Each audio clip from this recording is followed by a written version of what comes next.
বর্তমান সময়ে হিজড়া সম্প্রদায়ের সাথে আমরা সকলেই কিন্তু খুবই পরিচিত, এবং আমরা যখনই বাড়ি থেকে কোনো কাজের উদ্দেশ্যে কিংবা অফিসের উদ্দেশ্যে বেরোই, ট্রেনে বাসে প্রায়শই এদের সাথে আমাদের দেখা হয়।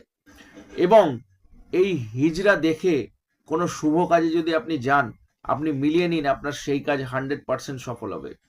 অনেকেই আছেন যারা এই হিজড়া দেখলে গালিগালাজ করে, কটূক্তি করে কিংবা বিবাদ বা বচসায় জড়িয়ে পড়ে, যেটা করা কখনোই কিন্তু আপনার জন্য শুভ নয়। তাই এদের সাথে যখনই পারবেন সুব্যবহার করুন, ভালো ব্যবহার করুন, এবং এরা যদি আপনার কাছ থেকে কিছু চেয়ে থাকে সেটা আপনার সৌভাগ্য, এবং নিজের সামর্থ্য অনুযায়ী অবশ্যই তাদেরকে কিছু না কিছু দান করুন। পারলে তাদের কাছ থেকে একটা কোনো ধাতব কয়েন, 1 টাকা, 2 টাকা, 5 টাকা যাই হোক না কেন, সেটা নিয়ে নিজের পার্সে কিংবা টাকা রাখবার স্থানে রাখুন। 100% সারা বছরের বেনিফিট পাবেন, আর্থিক সমৃদ্ধি ঘটবে, আর্থিক শ্রীবৃদ্ধি ঘটবে। ভিডিওটা ভালো লাগলে অবশ্যই লাইক, কমেন্ট করবেন এবং শেয়ার করবেন।